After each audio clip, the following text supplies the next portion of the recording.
part of the First Tuesday Committee. Very pleased to have Mary Gonzalez here, and also in honor of March being Her Story Month. We're really thrilled to have her come, and her schedule allowed for her to be here today.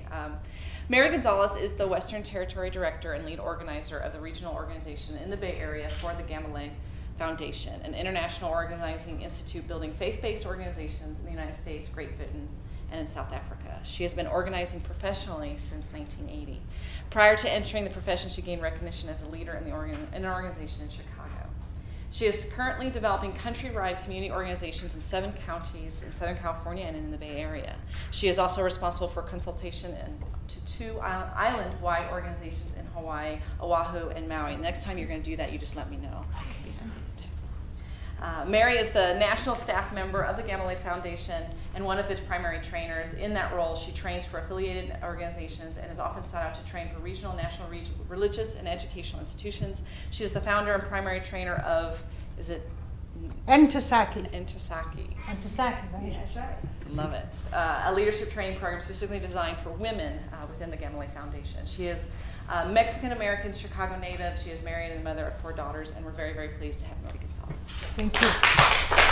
Thank you very much. Well, thank you very much. I kept hearing about Occidental College and anxious to come and see where it was, and I was very fortunate today because my partner, Anna Garcia Ashley, is here, and I want you to know who she is because she's going to be the next executive director of the Gamaliel Foundation on a national level. It'll be the first network led by a woman and a woman of color, right, which we're very proud of. So that's Anna. And Anna just spent a few days with me in Oakland, California, and then she heard I was going to be in Los Angeles. It turned out she was going to be in Los Angeles. She took a cab. The cab lost her. Right? She went round and round the college several times until they finally stopped her. Yes. I bet you the cab driver was pleased he had to go round and round several times. Right? Absolutely. Okay. Well, I'm happy to be here, and I've got several things I want to talk to you about. But first, I want to say to you that I'm no longer the primary trainer for Entasaki. I've turned it over to some other young women right in the network, both leaders and organizers who are running it. And what does Entasaki mean, Anna? She who carry her own things and woman who walks the lines. Walks with the lines, right, absolutely. All of you are here. It's an African word, and it has those meanings, so we love it. All right. Today I wanted to talk to you about what's happening in the country. I thought that might be a good start. So what's happening in the country? We just came out of this incredible year, right? 2000 and what was it? 2008, 2009, where we were going to revolutionize the country. So what's happened? Who can give me their perception of what's going on? Is everybody still energetic about what's happening in the country? No. No? Okay. Because? Why do you think? I think people were expecting Barack Obama to come in and things to change quickly, and they haven't. And they haven't. Okay. What do others think about what she said? She says no. There's not the same level of energy. Is that true or false? What do you think? You're studying, what are you studying? Critical theory and social justice. Critical theory and social justice. All right, then you're an expert at this. So what do you think is happening? Well, I agree with her that people are a bit lacking in enthusiasm. Mm-hmm. Because? Well, I think maybe we had expectations for something that we expected a revolution, but the system is still the same that we're working with. Mm-hmm. And when you imagined in your own head that revolution, what did it look like to you? What was going to happen?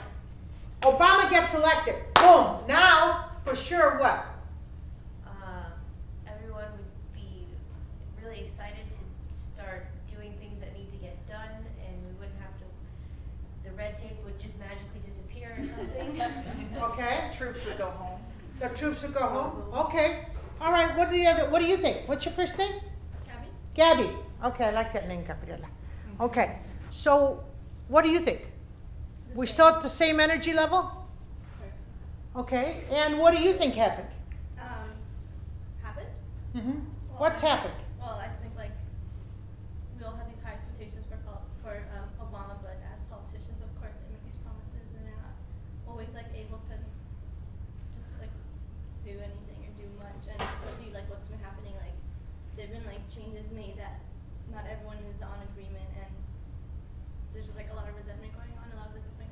lot of disappointment, a lot of resentment.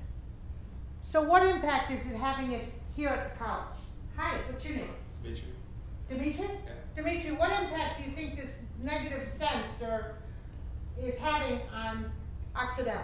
What's happening here? It's sad because I feel like Occidental is in a bubble, and actually the impact is such a disconnect that we don't feel it, other than like we feel affronted being liberals, a mostly liberal college, but we really haven't felt the brunt of anything because we're so removed from society.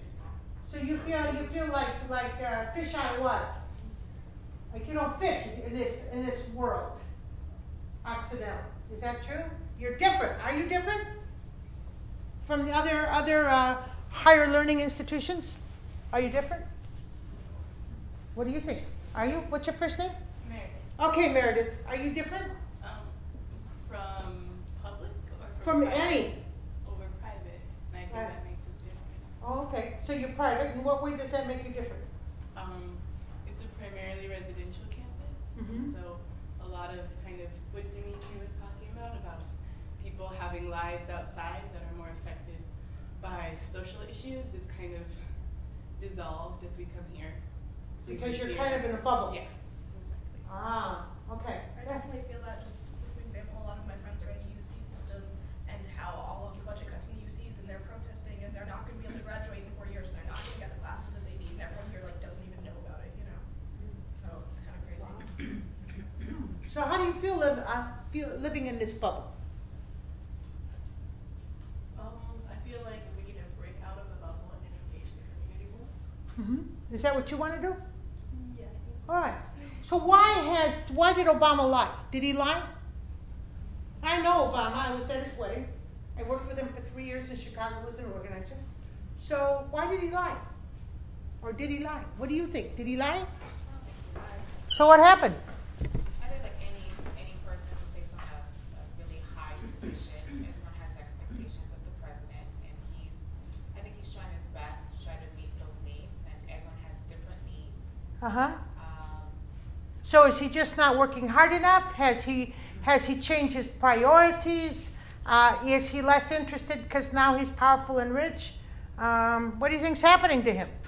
I think the momentum that the liberal side had was matched by the conservative side, and that's why we're seeing this. And why was it matched by the conservative side? What happened? Because they were fearful that the Democrats would take control. Uh-huh. And what happened to the liberal side? Well, They got him elected. All right? And then the next step was what? What did they do next? I'm not sure. They went home and sat down. All of you went home and sat down. Your parents all went home and sat down and said, okay, we did it. Now this one guy had better hurry up and clean all this mess, and he better do it fast. Because I don't have much patience. So now a year later, we're saying he's a disaster, a total failure, hasn't done it, and we're all sitting at home watching television talking about how he has not done it. What's demanded in a democracy? What's needed in a democracy?